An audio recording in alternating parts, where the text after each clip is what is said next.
pues vamos a dar continuidad a nuestro último día de este congreso. Y bueno, pues es un honor presentarles al doctor Guillermo Alejandro Goitia Landeros. Él es médico cirujano egresado de la Universidad de Juárez del estado de Durango. Es especialista en ginecología y obstetricia por parte del IMSS. Hizo la subespecialidad de biología de la reproducción humana en el Centro Médico Nacional 20 de noviembre. Cursó el posgrado de alta especialidad en cirugía endoscópica ginecológica igual en el Hospital 20 de noviembre. Actualmente es profesor adjunto de la especialidad de biología de la reproducción humana en Centro Médico Nacional La Raza y es miembro activo del Colegio Mexicano de Ginecología y Obstetricia. Bueno. Hola, ¿qué tal? Buenos días. Primero que nada, quiero agradecer al doctor Barrón por permitirme estar aquí con todos ustedes, a la doctora Lorenzo, y más que nada es un placer poder hablar de este tema, que lo considero un reto que tenemos los especialistas en la época actual. El día de hoy vamos a platicar acerca del abordaje reproductivo en pacientes con endometriosis en relación a cuándo realizar un manejo quirúrgico. ¿Sí? ¿Por qué este tema o por qué este título?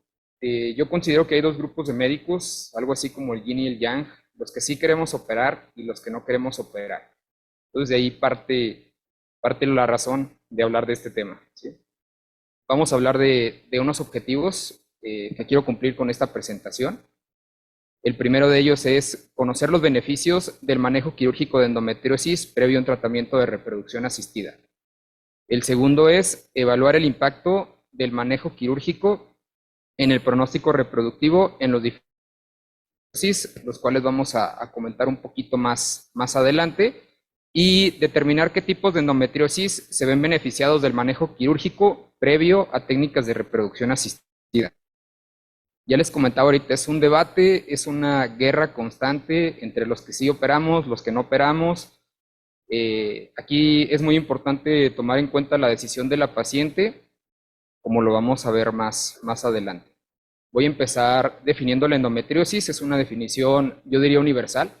Es una definición que todos conocemos desde que somos estudiantes en la Facultad de Medicina y la podemos definir como una enfermedad caracterizada por la presencia de tejido endometrial, glándulas y estroma fuera de la cavidad uterina. ¿Sí? También una de las razones de presentar esto es que a veces la dismenorrea es subestimada. En la mayoría de las ocasiones las pacientes no son escuchadas. Muchas veces le comentamos a las pacientes que, pues que es normal, ¿no? Es normal tener dolor con la menstruación y yo creo que ahí estamos en un error, ¿no? Definitivamente no es normal. Ustedes saben todo lo que está pasando en el país. Recientemente se publicó en el Diario Oficial de la Federación el permiso que van a tener las pacientes durante su menstruación, pacientes que tienen una dismenorrea incapacitante. Entonces, pues es un tema sumamente importante. ¿Sí? Vamos a hablar un poquito de la epidemiología. ¿Cómo estamos a nivel mundial? ¿Cómo está la endometriosis? Y bueno, sabemos que la prevalencia de la endometriosis puede llegar a variar según la literatura que revisemos, ¿no? O según el país en el que estemos, o relacionado un poquito a la raza y la edad. La prevalencia varía un poco entre un 2 y un 10% en la población femenina. Algo que es muy importante recalcar en la prevalencia es que no está asociado ni con la raza, ni con la edad, y pues son pacientes que van a estar en edad reproductiva.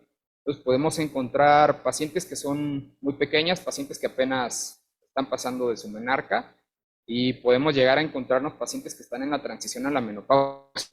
Afortunadamente o desafortunadamente he podido tratar a este grupo de pacientes tan grande, desde pacientes que están completamente asintomáticas y que nos damos cuenta en la aspiración folicular, porque el biólogo nos reporta ahí células endometriales al momento del procedimiento, y llegar a operar pacientes en la transición a la menopausia que han sido multitratadas, han estado con AINES, han estado con progestinas, pacientes que se han operado una, dos, tres veces, el dolor no ha cedido, son pacientes que tienen una dismenorrea incapacitante y son cirugías que, como ustedes saben, pues son un caos, ¿no? El proceso adherencial es severo, están involucrados varios órganos de la anatomía pélvica, totalmente distorsionados, nos tenemos que ir a los espacios. Entonces, es muy importante la epidemiología en esta enfermedad, ¿sí? Y como lo sabemos, en pacientes con infertilidad, llega a asociarse desde un 20 a un 68% durante el protocolo. Entonces es un porcentaje que es sumamente amplio, abarca un gran número de pacientes y por eso les comentaba ahorita, ¿no? Pacientes que a pesar de que son asintomáticas, al momento de la aspiración folicular nos comentan, oye, ¿sabes? Tu paciente tiene células endometriales, tiene focos endometriósicos, entonces son cosas que nos damos cuenta hasta el momento del tratamiento reproductivo. Entonces, bueno, todos conocemos la clasificación de la endometriosis, que va desde mínima, leve, moderada y severa, perdón. Conocemos también pues, las últimas clasificaciones, que ya lo dejan como endometriosis superficial, endometriosis profunda. Entonces, con fines didácticos y de esta presentación, vamos a hablar de estos tres grandes grupos. Las pacientes con endometriosis superficial, que podríamos integrar aquí la endometriosis mínima y la endometriosis leve. Las pacientes con endometriosis profunda, que podríamos hablar de endometriosis moderada y endometriosis severa, y las pacientes que cursan con un endometrioma, que aquí ya estaremos hablando directamente de endometriosis severa, ¿sí? Entonces, es muy importante dividirlo así porque en la diferente literatura, las diferentes revisiones sistemáticas, nos hablan de cada una de estas clasificaciones para decir en qué casos sí operamos, en qué casos no operamos, qué beneficios pueden llegar a tener las pacientes, ¿sí? Entonces, de aquí vamos a partir, ¿sí? Vamos a hablar un poquito de la fisiopatología de la enfermedad. Vamos a hablar del impacto que tiene la endometriosis sobre la fertilidad. Entonces, aquí tenemos que hablar de tres partes o tres grandes grupos. La primera de ellas es la distorsión anatómica que llega a presentar la endometriosis. ¿Por qué esta distorsión? Sabemos que hay toda una serie de mediadores inflamatorios y esta distorsión se va a caracterizar por dos principales presentaciones. La primera de ellas, ustedes saben, el proceso adherencial severo o todas las adherencias que se forman en este grupo de pacientes. No solamente esta formación de adherencias, sino toda la distorsión y más que distorsión, yo diría destrucción de los órganos que se encuentran en el hueco pélvico. Se han estudiado diferentes mediadores inflamatorios, los que conocemos siempre en cualquier proceso inflamatorio. Hablamos del factor de necrosis tumoral alfa, factores de crecimiento epidermal, factores de crecimiento del endotelio vascular, interleucinas como es la 1, la 6 y la 8. ¿Sí? Y asociado a los marcadores inflamatorios también vemos marcadores moleculares presentados en el endometrio. Estos marcadores son muy importantes porque van a influir en todo el proceso reproductivo, desde la aspiración folicular, la captación del ovocito por la salpinge, la interacción entre el espermatozoide y el ovocito durante la fecundación, el desarrollo embrionario y en algunos casos puede llegar a afectarnos la implantación. Entonces es sumamente importante conocer los marcadores moleculares, ¿sí? Puse una diapositiva que nos habla de las dos principales razones en relación a el dolor pélvico y en relación a la afectación en la reproducción. O sea, un poquito borroso, podemos hablar en relación al dolor, que no es la finalidad del tema, pero sí considero que es muy, muy importante. Vamos a encontrar una inflamación local y sistémica. También vamos a ver un poquito afectado el sistema nervioso simpático y vamos a ver también afectado el sistema nervioso parasimpático y el sistema nervioso central, ¿sí? Todos conocemos este grupo de pacientes. Podemos llegar a comentar que tienen hasta un cierto tipo de personalidad, son pacientes que llegan a tener mucho dolor toda su vida, ¿no? Y en relación a procesos reproductivos, vamos a ver un aumento local en la inflamación, lo que comentábamos ahorita de las adherencias, y vamos a hablar también un poquito de la calidad ovocitaria. La calidad ovocitaria podríamos considerar lo que es sumamente importante, porque de ahí va a partir todo, ¿no? Y es algo que la endometriosis va a atacar severamente, como vamos a concluir al final de la presentación. Y bueno, principalmente, ¿sí? Vamos a entrar ahora sí de lleno con el efecto de la cirugía sobre la fertilidad. Revisé varios metaanálisis, revisiones Cochrane, y bueno, vamos a empezar con este artículo que yo diría es algo histórico, es uno de los primeros artículos que nos hablan del efecto de la cirugía en la fertilidad. Es un artículo, pues podríamos decir algo viejito, del 97, pero pues de aquí parte todo, ¿sí? El principal autor fue Mark Cox y colaboradores, y se enfocó principalmente en endometriosis mínima y leve, lo que hablábamos de la endometriosis superficial. Miren, es una de las principales revisiones que hay en los últimos 20 años. Nos habla un poquito de la relación que hay entre la ablación de los implantes endometriósicos y este estudio tuvo un seguimiento a 36 semanas de la cirugía. En esta presentación se concluye que la tasa de embarazo en pacientes posoperadas de la paroscopía quirúrgica llegó a ser de un 30.7% versus un 17.7% en el grupo control que no fue operado, ¿sí? ¿Esto por qué es importante? Porque miren, las pacientes que se someten a un proceso quirúrgico, independientemente de la sintomatología, se van a ver beneficiadas directamente, ¿sí? Como lo vamos a ver en este tipo de endometriosis, podríamos decirlo así. Los tratamientos, ustedes saben, endometriosis superficial pueden ir desde tratamientos médicamente asistidos, como lo es el coito programado, tratamientos como la inseminación artificial, o terminar en una fecundación in vitro, ¿sí? En sus diferentes modalidades, FIPIXI, o recurrir a una donación de gametos, ¿sí? Entonces, de este artículo partimos para hacer las diferentes revisiones. A continuación voy a hablar de una revisión sistemática de Cochrane. Los autores aquí están. En esta revisión tomaron en cuenta al igual, los ensayos controlados aleatorizados publicados en los últimos 20 años. Se tomaron 14 ensayos que abarcaron una población de 1.563 mujeres. Aquí se concluye totalmente que el tratamiento laparoscópico va a mejorar las tasas de embarazo intrauterino viable en comparación con una laparoscopía diagnóstica solamente.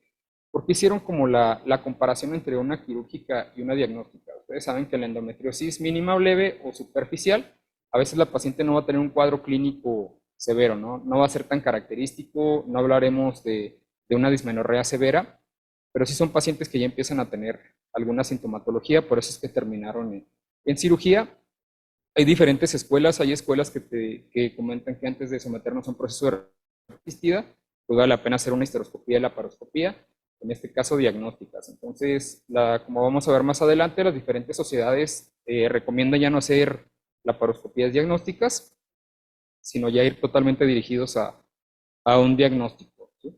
Entonces, como se define en esta revisión sistemática, las pacientes se vieron totalmente beneficiadas, tanto en tratamientos naturales o tratamientos médicamente asistidos. Entonces, en el caso de la endometriosis superficial, puedo concluir que la cirugía sí ayuda. Y bueno, hay un artículo que también es más o menos de esas fechas, me pareció muy importante mencionarlo.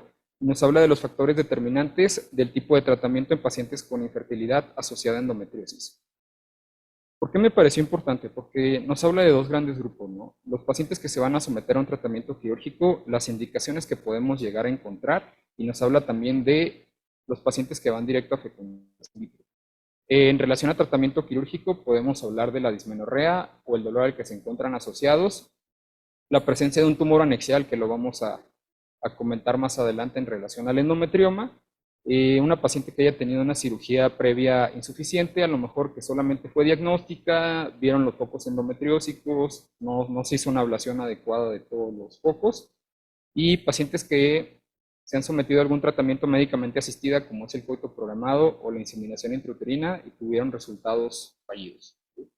O al igual podremos hablar de pacientes que se han sometido a un tratamiento de fecundación in vitro, como lo vamos a ver más adelante, que también puede llegar a ser una indicación muy importante para pasar al área quirúrgica. Y pacientes que de entrada van a someterse a una fecundación in vitro, podemos hablar de pacientes que están en el grupo de mayor o igual a 37 años, pacientes que tienen pruebas de reserva ovárica disminuidas, pacientes que vemos con hormona antimular baja, y pacientes que vemos el conteo de folículo central basal pues totalmente disminuidos, van directamente para fecundación in vitro. Y la presencia de factores asociados, como puede ser un factor masculino moderadamente alterado, severamente alterado, y pues definitivamente el factor tubario va directamente a fecundación in vitro. Igual para fecundación in vitro, una indicación puede ser tratamientos previamente asociados a coito programado o inseminación intrauterina, y recidiva de la endometriosis después de múltiples cirugías. Son las principales indicaciones tratadas en la literatura. Continuamos con la endometriosis superficial. Les comentaba, en este estudio controlado aleatorizado, en los últimos 20 años solamente se han encontrado 2 estudios y fueron pacientes que se sometieron a cirugía versus tratamiento médico previo a FIP.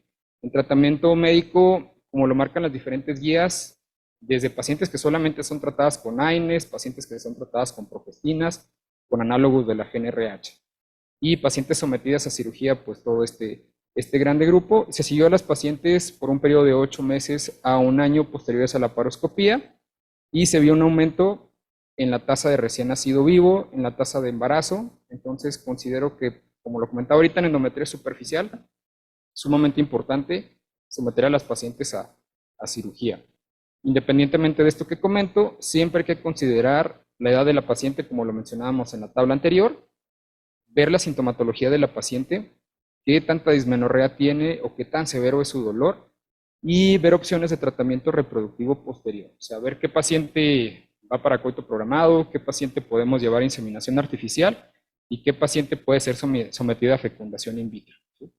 Entonces, en esta revisión nos habla que se encontraron muchos embarazos después de este periodo de tiempo, entre 8 meses y un año después de la y mostraron una diferencia absoluta en relación a pacientes que no fueron operadas. ¿Sí? Entonces, miren, la mayoría de las guías y sociedades nos comentan, ¿no? En endometriosis superficial, todas las pacientes se ven beneficiadas con la cirugía. Y bueno, hay otra revisión en relación a endometriosis superficial que nos habla de la laparoscopía quirúrgica versus diagnóstica. Y en esta revisión es muy importante comentar que la tasa de implantación se ve significativamente mayor en las pacientes operadas de un 30.9% versus un 23.9%, con una P totalmente significativa, con una tasa de embarazo de 40.1% en pacientes operadas versus pacientes a las que solamente se realizó un procedimiento diagnóstico con una P también significativa, y una tasa de recién nacido vivo mayor en pacientes operadas versus pacientes con laparoscopía diagnóstica. Por eso es que todas las sociedades y asociaciones concluyen que sí, hay que operarlas, ¿de acuerdo? Vamos a pasar al otro gran grupo, que es el endometrioma. ¿Sí? Todos sabemos que paciente con endometrioma es endometriosis severa. Aquí, el que realicemos una cirugía radical va a disminuir totalmente la reserva ovárica.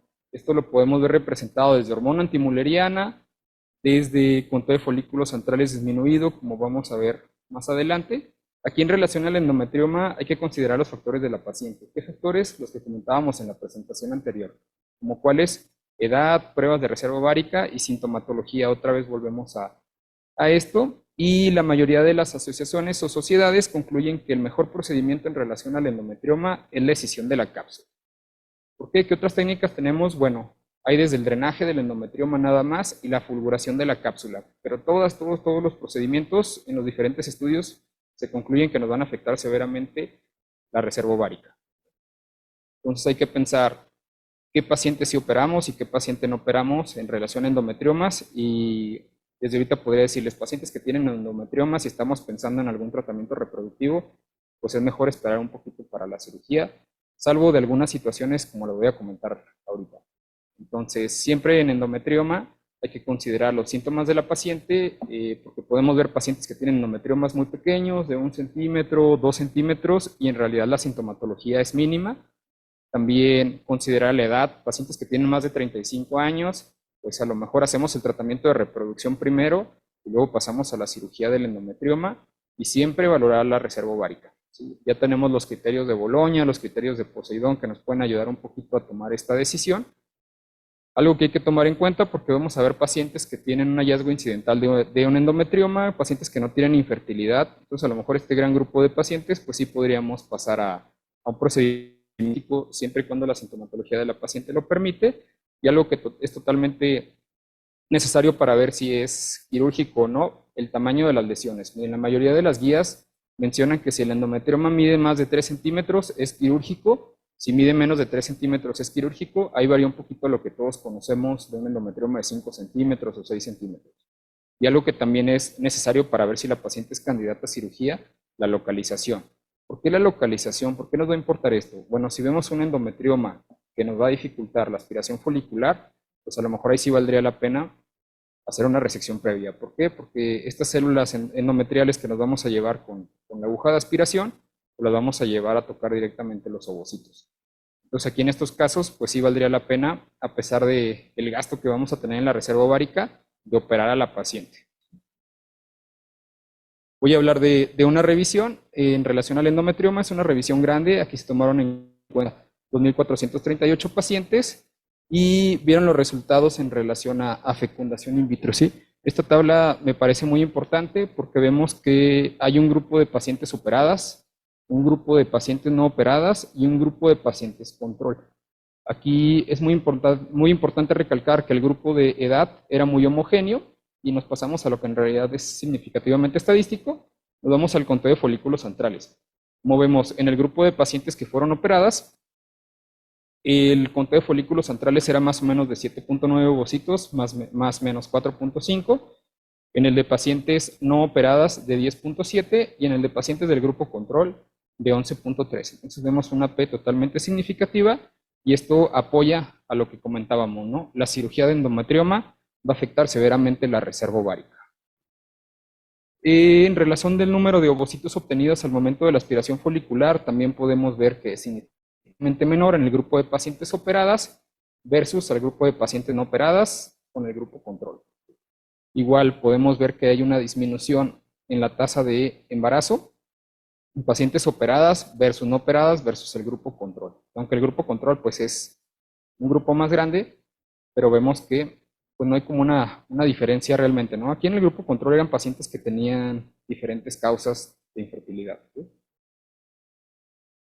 Y bueno, se concluye que la escisión del endometrioma antes del tratamiento de fecundación in vitro no está respaldada debido a los efectos adversos de la cirugía sobre la reserva ovárica. Todas las sociedades lo concluyen, desde la Sociedad Europea de Reproducción Humana, la Asociación Americana y las diferentes guías que hay nos hablan de esto, ¿sí? Escisión del endometrioma afecta a la reserva ovárica. Entonces podría concluir precozmente que en el endometrioma pues sí vale la pena pensar la cirugía veces, ¿sí? Voy a pasar ahora a endometriosis profunda. Aquí en endometriosis profunda hay un algoritmo que es muy importante. Aquí quité una parte que es la parte de dolor y nos vamos a infertilidad. Pacientes con endometriosis profunda e infertilidad van directamente a técnicas de reproducción asistida. Si hicimos una técnica de reproducción asistida o dos técnicas y hay una falla, estos pacientes van a un tratamiento quirúrgico. ¿Qué tratamiento quirúrgico? Como lo conocemos, resección segmentaria y resección discoide dependiendo de la lesión.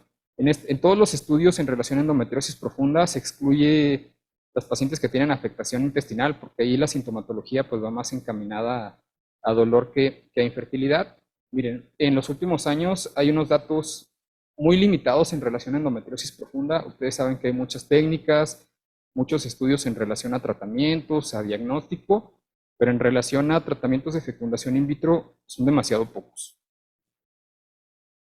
Este es uno de ellos, nos habla del manejo quirúrgico en primera línea versus pacientes que han sido sometidos a técnicas de reproducción asistida en primera línea, ¿sí? Entonces, bueno, aquí pongo un cuadro. En este estudio, como es muy poca la información que hay en relación a endometriosis profunda y fecundación in vitro, puse el algoritmo de selección de pacientes. En la N de pacientes en este grupo de endometriosis profunda sin involucro colorectal e infertilidad fue 284. 147 pacientes se sometieron a técnicas de reproducción asistida y 137 pacientes se sometieron a cirugía. De estas pacientes, en relación a tratamiento de reproducción asistida, se descartaron 55 y en relación a cirugía se descartaron 45. ¿Sí? Aquí a un lado pongo una tabla, igual, el grupo de edad es muy homogéneo, más o menos 32 años en los dos grupos, índice de masa corporal muy parecido, 23 en los dos grupos, pacientes que fumaban en los dos grupos, es importante, el tipo de infertilidad, ya sea primaria o secundaria, y también nos vamos a si tenían las pacientes alguna afectación, ¿no? Porque ustedes saben que la endometriosis no siempre va sola, ¿no? Siempre va acompañada de otros factores y vieron que no había diferencia significativa en estos grupos. Y bueno, aquí nos habla de asociación con endometrioma. Y nos vamos directamente a la tabla que nos habla de resultados reproductivos, que yo creo que es lo que nos interesa. Entonces, miren, aquí vamos a hablar de tasas de embarazo en pacientes que se sometieron a técnicas de reproducción asistida y pacientes que se sometieron después de la cirugía a tratamientos de reproducción asistida. Miren, en relación a las tasas de embarazo, vemos en pacientes que se sometieron a un tratamiento de reproducción una tasa de embarazo del 35%, y pacientes que se sometieron a cirugía en endometriosis profunda mejoró bastante, hasta un 72%. Aquí la P es significativa. A mí la verdad también se me hizo una diferencia abismal totalmente. Entonces, en el grupo de la endometriosis profunda, pues sí se recomienda someter a la paciente directamente a cirugía. ¿Por qué nos ayuda? Dice toda la literatura que el restablecer la anatomía lo más parecida favorece mucho las tasas de embarazo. Y no solamente en tratamientos de reproducción asistida, la diferente literatura comenta que nos puede llegar a ayudar hasta en embarazo natural. Entonces, voy a pasar a las conclusiones. Las conclusiones son las siguientes. Miren, no existe un consenso claro respecto a las recomendaciones para el diagnóstico, evaluación preoperatoria, indicación quirúrgica y enfoques de tratamiento para pacientes con diferentes tipos de endometriosis. Las pacientes con endometriosis superficial y profunda pueden verse beneficiadas del manejo quirúrgico, como lo menciona la diferente literatura, y en el caso del endometrioma, como comentamos, el manejo quirúrgico va a afectar directamente a la reserva ovárica con su dependiente disminución del éxito, ¿no? De las tasas de embarazo recién nacido vivo. Muchísimas gracias.